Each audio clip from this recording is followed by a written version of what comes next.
Nos quedamos con el maestro Kong, dimos algunas pinceladas sobre lo que pudo ser su vida. Si quieren saber algo más sobre la vida de Confucio, al final de esta charla les pondré la referencia de una muy reciente película producida en China, una gran producción del 2010, que es todo como un biopic, ¿no? Como un biopic de Confucio. Por supuesto que la película no es enteramente fidedigna, recurre a ciertas trampas para efectos narrativos y dramáticos, pero bueno, yo creo que es un muy buen acercamiento. Sin embargo, el acercamiento tradicional a las enseñanzas de Confucio suele hacerse a partir de un conjunto de textos que en español recibe el nombre de analectas. En chino, realmente este conjunto de textos es Lunyu. Lunyu quiere decir algo así como el comentario o los comentarios sobre las lecturas, los comentarios sobre las letras, porque muy especialmente el confucianismo será asociado en China como la tradición de los letrados. De hecho, en China el confucianismo no se lo conoce como confucianismo, se lo conoce como Rujiao. Rujiao, Jiao es tradición, Ru, los letrados, los académicos, la tradición de los letrados y de los académicos, lo cual nos apunta ya a este fuerte componente de estudio y de aproximación literaria. Entonces, la manera tradicional de acercarse a las enseñanzas de Confucio no es a través de la película que recién salió en el 2010, sino a través de los textos que conocemos como las analectas en español. Unas analectas que en su versión final no tienen una lectura fácil, al menos para nosotros con nuestras coordenadas occidentales. Quiero decir, nosotros estamos acostumbrados a textos que tienen una narrativa lineal y un desarrollo temático más o menos coherente. Las analectas no tienen un orden aparente, no tienen una narratividad lineal. Son un conjunto muy variopinto de aforismos, de enseñanzas, de diálogos, de moralejas, de anécdotas que contaba Confucio a sus alumnos y de pequeñas reflexiones. Entonces, no es una lectura fácil, es una lectura de alguna forma dispersa, pero entre todos esos aforismos y conjuntos textuales nosotros podemos deducir entonces una filosofía más o menos coherente. Les contaré cuáles son los puntos principales de esta filosofía que nosotros en Occidente llamamos confucianismo y que en China es conocida como Ru Jiao.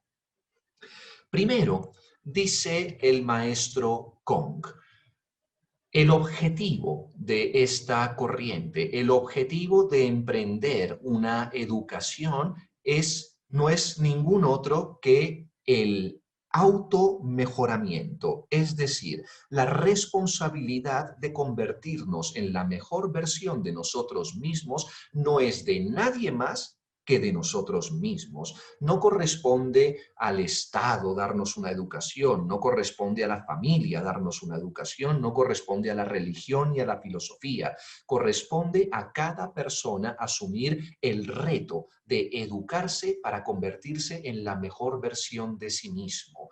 ¿Y cuál es ese ideal al que apuntamos? Un ideal de virtud plena. Esa figura es la que Confucio llamaba el Yunzi.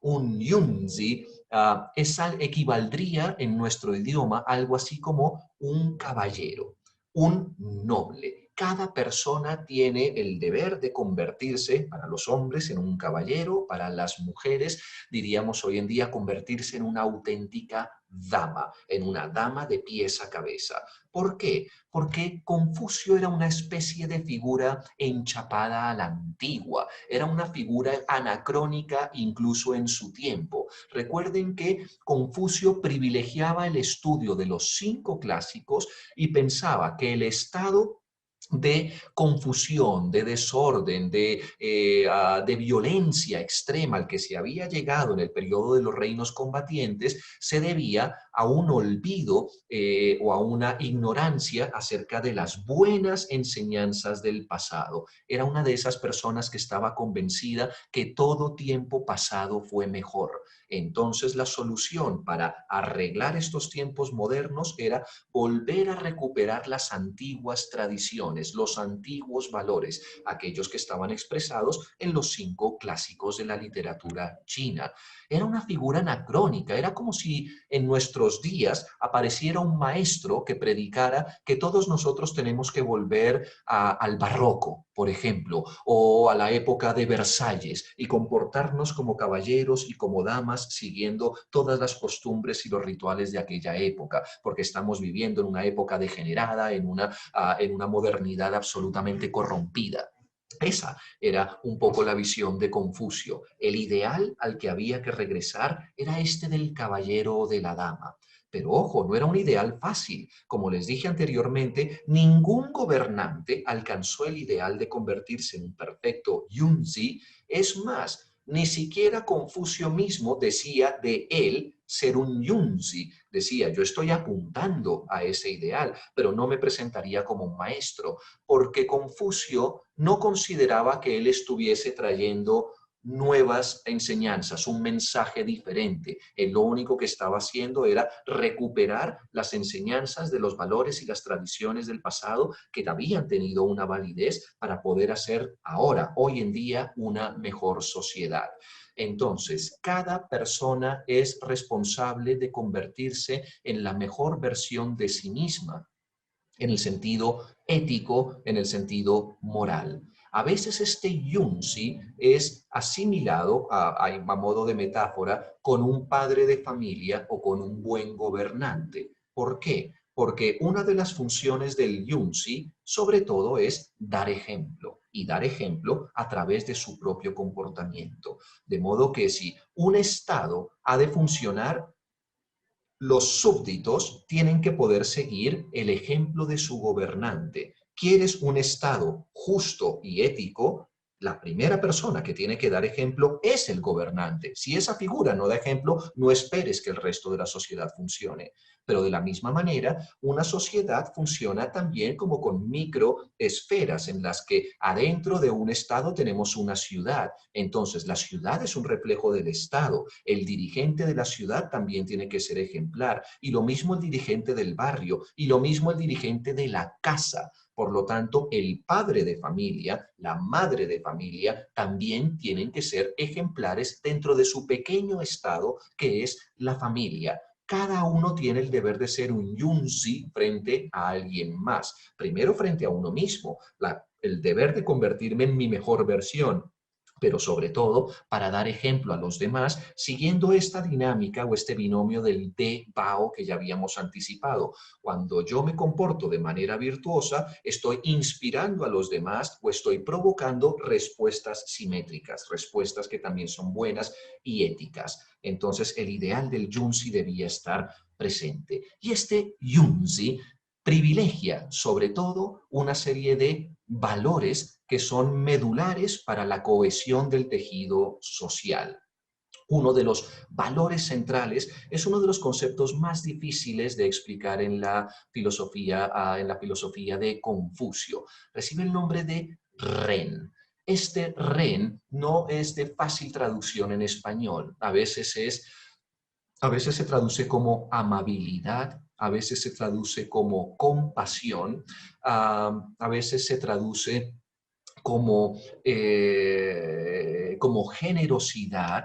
De hecho, el símbolo para ren en sinogramas, en escritura china, fíjense que reúne los elementos de el ren, el hombre, que ya habíamos visto, que es este primer símbolo, con dos líneas paralelas que vendría a ser algo así como cohumanidad o el reconocimiento de la humanidad del otro, reconocimiento de que yo soy un individuo que pertenece a un colectivo y de que ese colectivo puede llamarse humanidad porque en la medida en la que yo me comporto como humano y reconozco a los demás como personas humanas. Quizás aunque no sea un término de fácil admisión en español, a mí el que más me gusta y pienso que es más equivalente a REN es el de cohumanidad, es decir, saber reconocer que todas las personas compartimos algo en común, que es esto que llamamos humanidad. Por eso sigo queriendo tanto mi carrera, que fueron las Excelente. humanidades.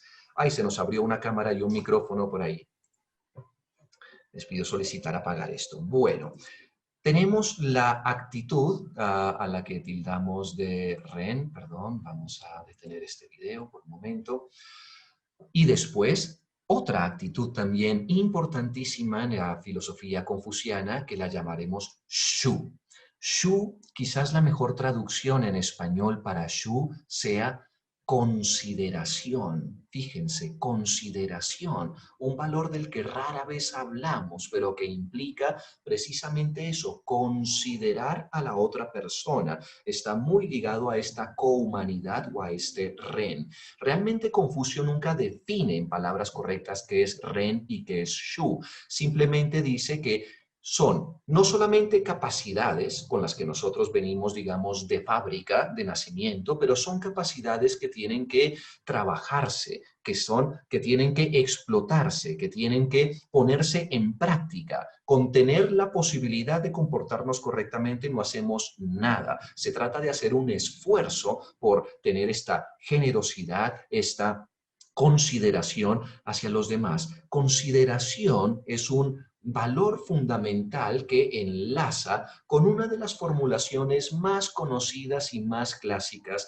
de Confucio, que luego también tendrá un eco en todos los otros paisajes axiales. Me refiero a que la tradición adjudica a Confucio haber sido el primero, al menos en haber expuesto en términos claros y literarios aquello que nosotros llamamos hoy en día la regla de oro.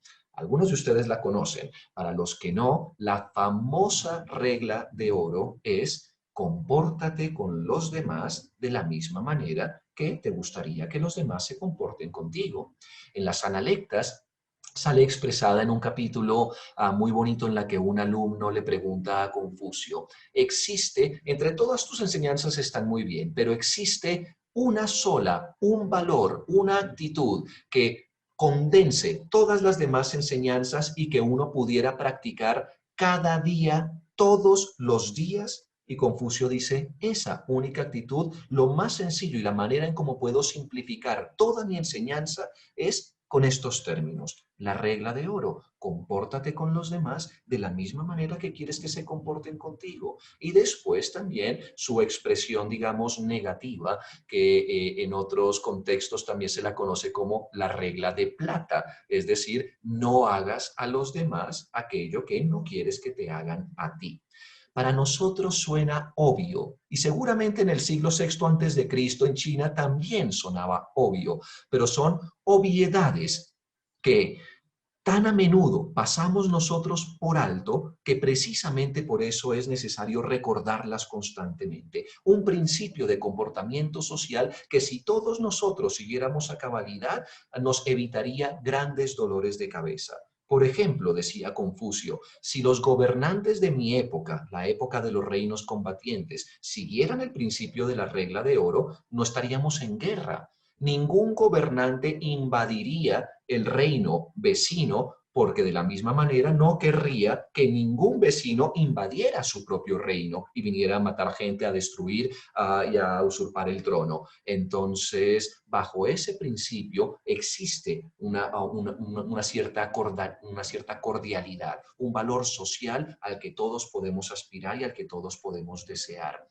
Sin duda ustedes pensarán, esta regla de oro me suena muchísimo a que la he escuchado en otras partes, y es que es un principio plenamente axial. Como les digo, lo veremos en las religiones que se desarrollarán en India, lo veremos en las religiones de Oriente Próximo. Recuerden en el cristianismo, en los evangelios, ese famoso capítulo del Sermón de la Montaña, en donde Jesucristo está enseñando exactamente lo mismo. 6 siglos después, Jesucristo lo que está diciendo en el Sermón de la Montaña es compórtate con los demás de la misma manera que quieres que se comporten contigo. Y ni siquiera tiene que ser un valor atado a la religiosidad. Fíjense que es un valor también plenamente secular.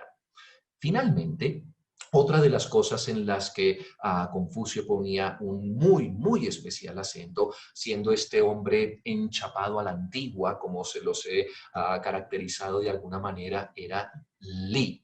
Algunos de ustedes que han sido muy perspicaces ya retuvieron la palabra Li, que salió antes en la literatura clásica china con el Li Ying. El Li Ying era el clásico de los rituales, porque para Confucio la cuestión del ritual, de mantener las formas, quizás la mejor palabra en el contexto moderno en el que vivimos nosotros, en el contexto actual, sea protocolo. Mantener los protocolos es algo fundamental para aguantar y cohesionar el tejido social. Todas las sociedades desarrollan una serie de prácticas, de una serie de rituales no en el sentido devocional, rituales en el sentido de que nos gusta hacer las cosas de determinada manera para que se cumplan ciertos propósitos. Fíjense que nuestra sociedad, que decimos que es bastante laica, también está llena de pequeños rituales que tenemos cuando hablamos con otras personas, cuando hablamos con nuestros mayores, cuando hablamos con nuestro jefe, cuando entramos a algún sitio, cuando estamos comiendo, cuando toda nuestra vida, si lo pensamos, está regulada por una serie de parámetros que hace que tengamos cierta aceptación social. Yo cuando hablo de Lee, por ejemplo, siempre pongo el caso en nuestra época de una entrevista de trabajo, ¿no? Parece que nosotros diríamos que no tenemos rituales, pero no hay nada quizás más ritual que una entrevista de trabajo, en donde hay unas expectativas sobre el comportamiento de la otra persona. Cuando hacen pasar al candidato, uno se viste de determinada manera, uno saluda de determinada manera, uno habla de determinada manera. Para Confucio era importante ubicarnos, ¿no? Esta expresión es muy colombiana, cuando a uno a veces por insulto le dicen, ay, ubícate, pero que me resulta a mí muy graciosa, pero el ubícate es precisamente eso, ubicarnos en el contexto en el que estamos para saber comportarnos como corresponde según cada situación.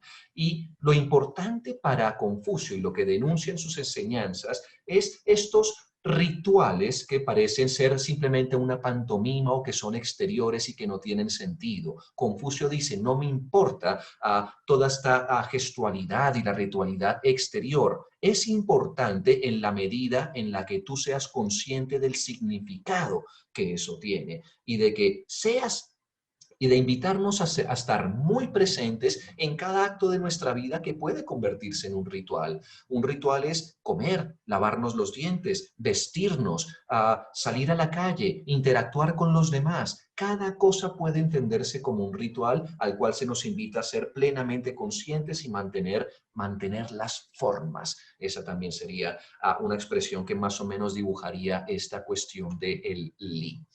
Así que bueno, diría que estas 5 cosas que podemos nosotros extraer de las analectas serían centrales. Quiero compartir con ustedes muy rápidamente unos fragmentos escogidos de las analectas de la traducción en español que luego les voy a recomendar para que nos hagamos una idea de cómo se capta este espíritu del confucianismo escrito. Vamos allí a comentarlo rápidamente. Estas Lun Yu o estos comentarios sobre las letras. Fíjense qué tipo de cosas dice Confucio.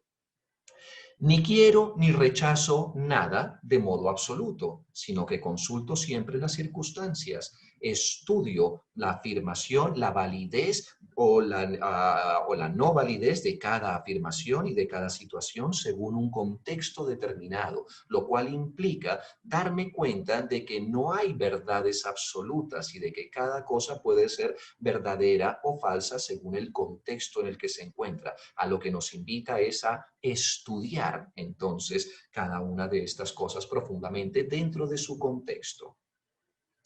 5 son las condiciones necesarias para el bienestar del pueblo. Recuerden que Confucio siempre hace esta analogía entre el gobernante, esta analogía entre lo político y lo ético. Lo político y lo ético nunca están totalmente desprendidos en el pensamiento de Confucio.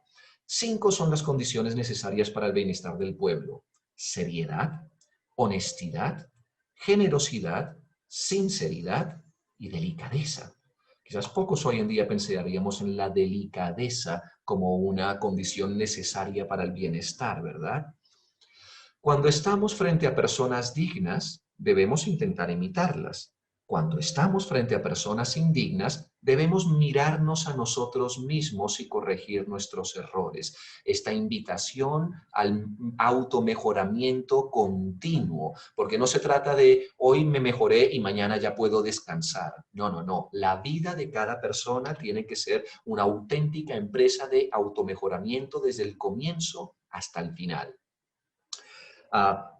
Aforismos célebres como este. Antes de embarcarte en un viaje de venganza, cava dos tumbas. ¿Dos tumbas cuáles son? La de tu enemigo y la tuya, evidentemente, porque eres tú con esa respuesta el que está generando violencia. Fíjense estas asociaciones entre el gobernante y el padre de familia y los deberes también filiales que hay que hay en cada núcleo familiar. Bondad en el padre, piedad filial en el hijo. Esta es dinámica de Bao. Gentileza en el hermano mayor, humildad y respeto en el menor. Comportamiento justo en el esposo, obediencia en la esposa. Así que sean obedientes esposas. Consideración humana en los mayores, respeto en los menores, benevolencia en los gobernantes, lealtad en los ministros y los súbditos. Algunas otras, rapidito, para terminar de matizar todo esto. Más analectas, más enseñanzas de Confucio. Cada cosa tiene su belleza, pero no todos pueden verla como uno quiere. También la relatividad de lo bello, ¿no? Un juicio estético también bien interesante. Fíjense esto, cuando el sabio señala la luna, el necio mira el dedo. Son a veces algunos aforismos de estos exquisitos que vale la pena tener como máximas, a veces grabada en alguna parte. Perdón por la cantidad de texto, pero las he seleccionado porque creo que condensan muy bien el espíritu de lo que estaba explicando.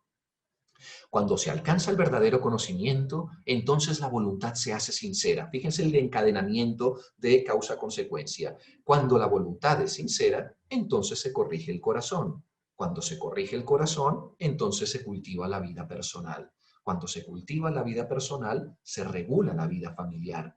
Si quieres tener buena vida familiar, primero debes ser buena persona tú. Cuando se regula la vida familiar, entonces la vida nacional tiene orden. Y cuando la vida nacional tiene orden, entonces hay paz en el mundo. Fíjense esa cadena, ¿no?, que hay desde nuestro círculo de lo personal a la familiar hasta el mundo entero. A veces somos tan críticos con que todo el mundo es un desastre, es un caos, la violencia está por todas partes. Nos encanta quejarnos, pero no miramos qué es lo que está pasando en nuestra propia casa, en nuestro propio corazón. ¿Te quejas de la violencia que hay en el país, que hay en la ciudad? ¿Por qué no empiezas a solucionarlo pensando en la violencia que hay en ti mismo y en tu propia casa? Es muy fácil criticar la ciudad y el Estado y el mundo, pero ¿qué es lo que estás haciendo tú para eliminar la violencia en el mundo? Esa es la invitación. Luego, hay que esperar lo inesperado y aceptar lo inaceptable. ¿Qué es la muerte? Si todavía no sabemos lo que es la vida, ¿cómo puede inquietarnos conocer la esencia de la muerte?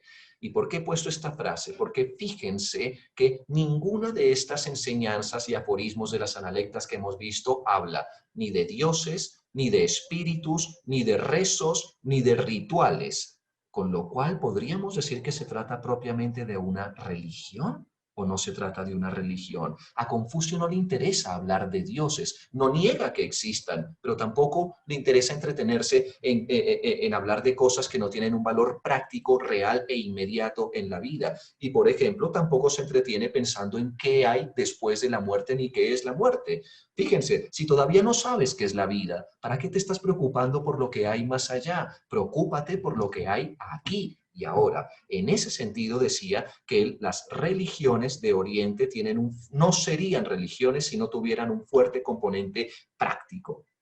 Finalmente, no contestes a una palabra airada replicando con otra de igual tenor.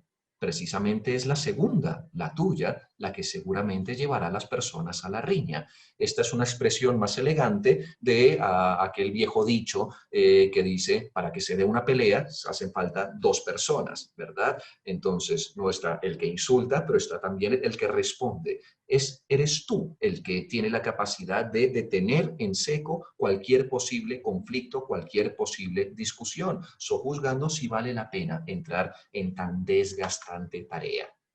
Así que bueno, este fue un ejemplo de cómo algunas de estas enseñanzas y de los conceptos centrales que pudimos ver allí expresados en las analectas, perdón, en las enseñanzas de Confucio tendrían su correlato en ese texto que llamamos las analectas. Ahora bien, para que un movimiento sea realmente un movimiento, no necesita solamente fundadores, sino que también necesita mensajeros, necesita, digamos, apóstoles.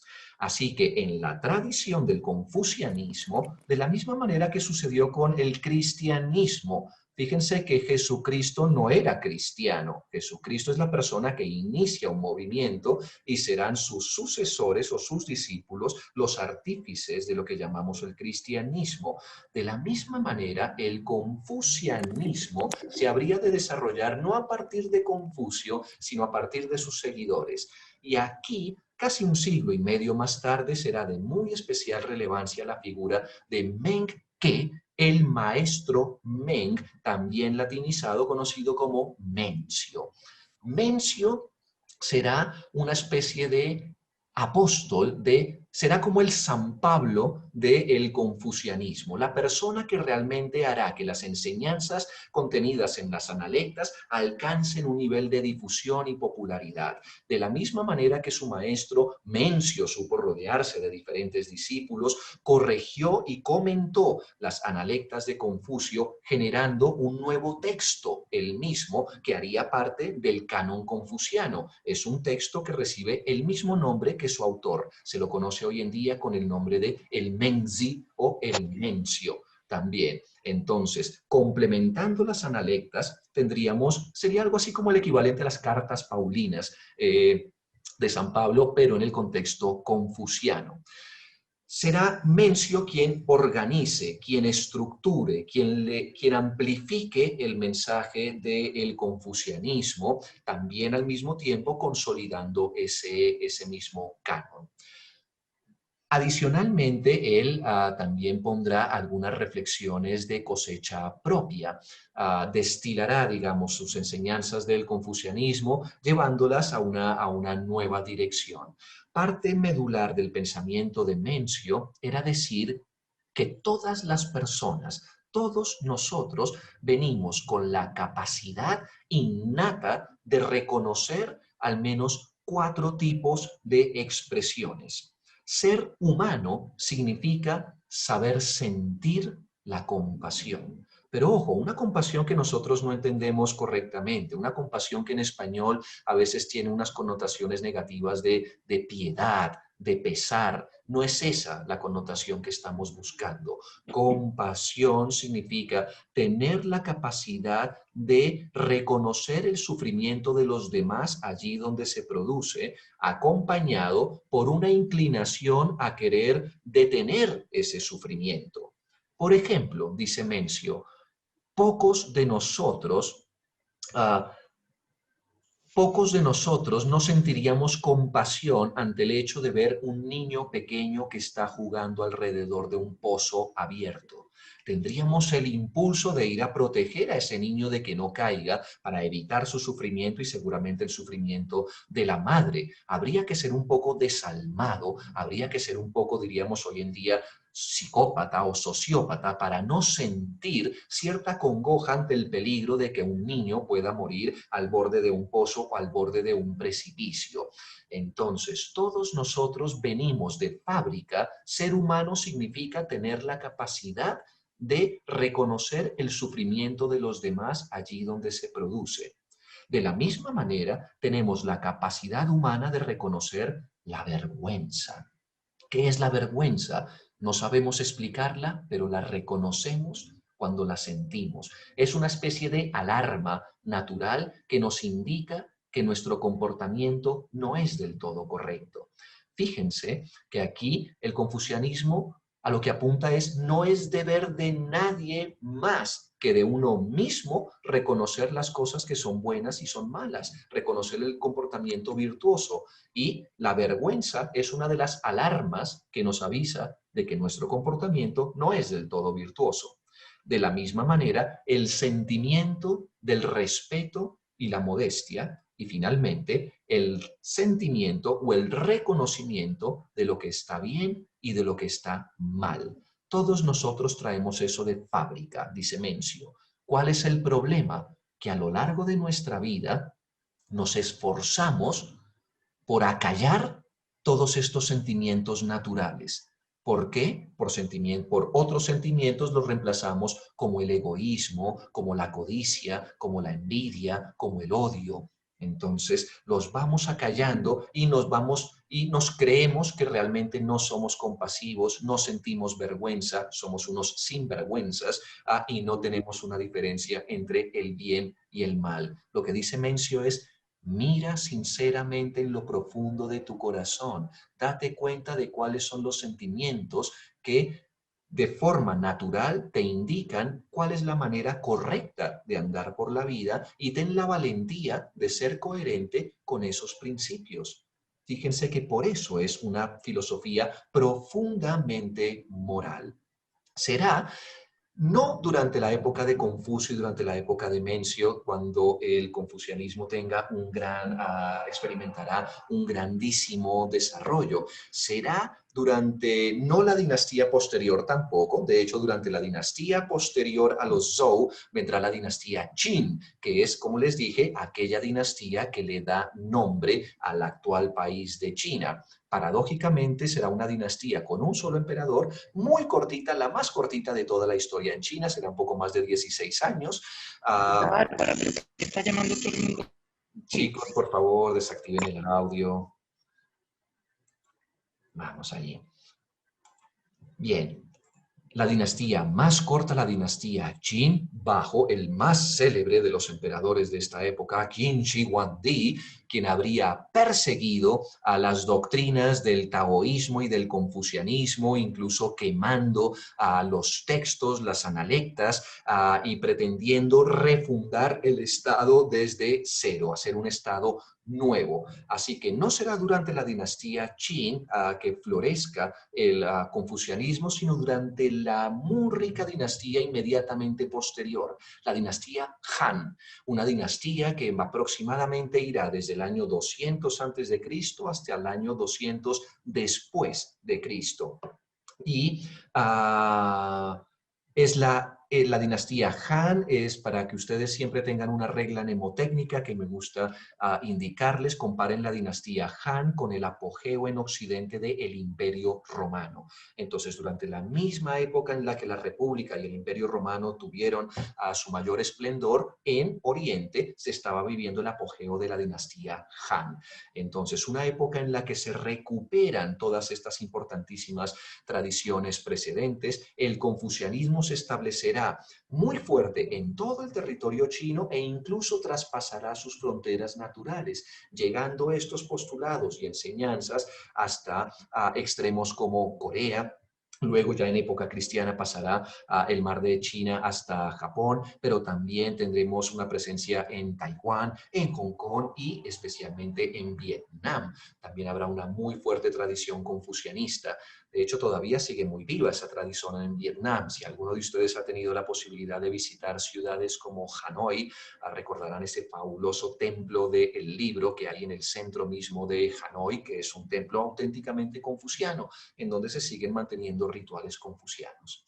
Será durante esta época, entre el 200 antes de Cristo y el 200 después de Cristo, cuando el confucianismo realmente se desarrollará, ya no solo como un movimiento filosófico, sino que también adquirirá ciertos matices de lo que nosotros hoy en día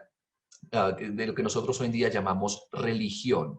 Porque si bien la figura de Confucio fue una figura plenamente humana, después de su fallecimiento y durante esta época empezará a ser reverenciada prácticamente como una divinidad.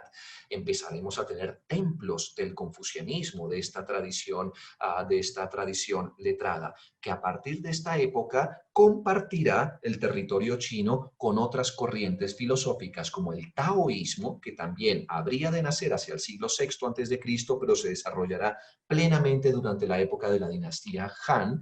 Y recuerden esa trilogía de corrientes que les mostré al comienzo de la conferencia, es en esta época cuando la corriente no autóctona, es decir, a la religión que no nació en China, sino en India, llamada budismo, también hará su entrada definitiva en la China. Entonces, budismo, confucianismo y taoísmo se juntarán durante el periodo de la dinastía Chan, aquí como un crisol, haciendo toda una cantidad de variedades nuevas y surgiendo nuevas versiones de antiguas tradiciones. Por ejemplo, se formará una nueva escuela de budismo muy diferente a la que había surgido en la India. Es la gran escuela que llamamos hoy en día del Mahayana. Bien, el confucianismo entonces permanecerá durante todo este tiempo posterior de la historia china. En diferentes momentos de su historia, diferentes emperadores y diferentes dinastías le darán un peso diferente también y diverso al confucianismo. En algún momento entre los siglos 8 y 12, el confucianismo entrará en declive frente a las otras dos tendencias. Sin embargo, es en pleno medioevo nuestro, durante el siglo XIII, cuando el confucianismo tendrá un nuevo impulso decisivo hasta el punto en que se fundará o se entiende que se funda un nuevo movimiento que hoy en día los académicos llaman neoconfucianismo. Pero este neoconfucianismo no surge en la edad contemporánea, surge en el siglo XII, en el siglo XIII, y la figura protagonista de este neoconfucianismo es la figura de Zhu Ji. Y este Zhu Ji será la figura que finalmente terminará de consolidar lo que hoy en día nosotros conocemos como canon confuciano, es decir, terminará sellando la tradición literaria que habrá de caracterizar a esta escuela, poniendo mucho más énfasis en los textos plenamente confucianos, es decir, las analectas, el Menzi y otros dos títulos que a continuación les mostraré que podemos adjudicar al neoconfucianismo frente a la tradición anterior de los 5 clásicos. De modo que con el neoconfucianismo y con Zhu Ji se consolida entonces finalmente el canon confuciano. Cuando hoy en día hablamos de los textos sagrados del confucianismo, ¿de qué estamos hablando?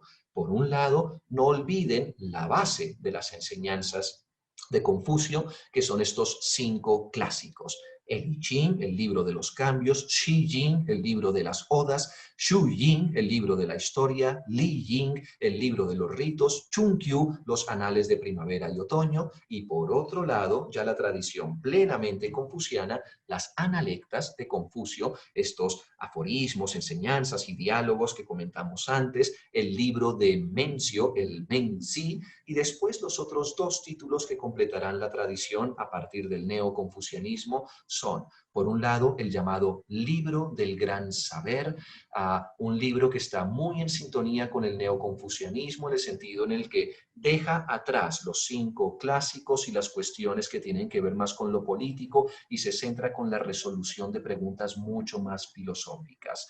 Y finalmente, esta doctrina de la medianía, un texto muy lindo que nos invita precisamente a asumir esta postura de la mesotez, del punto medio, de huir de los extremos, de buscar moderación, equilibrio y mesura en la práctica de nuestros valores confucianos, algo que en la tradición occidental se llamó también mesotez, tal y como estaba, como fue promovida por filósofos como Sócrates.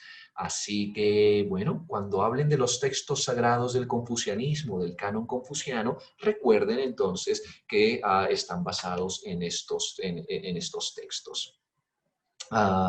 Bien, les diré que el legado del confucianismo ha sido importantísimo en la tradición china, como les conté al comienzo de esta clase, es uno de los pilares, de los 3 pilares fundamentales en que se asienta toda esta idiosincrasia en cuanto a lo filosófico y lo religioso. Todavía hoy en día, allá en la ciudad de Khufu, en la provincia de Shandong, se reverencia la tumba de Confucio como la tumba de un auténtico santo, es más, de un auténtico ancestro, porque recuerden, la religión tradicional china tiene esta reverencia al culto de los ancestros. Recordar a la figura de Confucio también hace parte del ritual confuciano y del ritual de los ancestros. Así que si algún día paran por allá por la provincia de Shandong, no coman murciélagos y más bien vayan a visitar a la tumba del bueno de Confucio. Y bueno, chicos, para terminar la conferencia de hoy, simplemente a los que quieran seguir profundizando en este tema, pues recomendarles algunas referencias que yo considero importantes. Entonces, atribuidas directamente a Confucio. Es más, si quieren tomarle la foto, también pueden hacerlo. Atribuidos a Confucio. Primero, las analectas. Les diré que hay muchas traducciones en español de muy diversa calidad también y por supuesto de muy diverso precio. Y como suele suceder, las ediciones más caras suelen ser las mejores. Entonces las recomendaciones, cuanto más sea cara, no siempre, pero cuanto más costosita sea la edición de las analectas, pues mejor traducción van a tener. Les diré que hay muy malas traducciones. Una que yo recomiendo especialmente reciente es esta del 2019 en español de EDAF. Luego, no directamente de Confucio, pero firmada o publicada más bien bajo el nombre de Confucio, tendremos los 4 libros. Esos 4 libros de los que hablamos, las Analectas, el Menzi, el libro de la medianía y el libro del gran saber, los tienen todos reunidos en una selección que yo recomiendo especialmente. Mi favorita es esta, la que tiene traducción, introducción y notas de Joaquín Pérez Arroyo. La tienen en editorial Paidós y la última edición que se hizo fue en el 2014.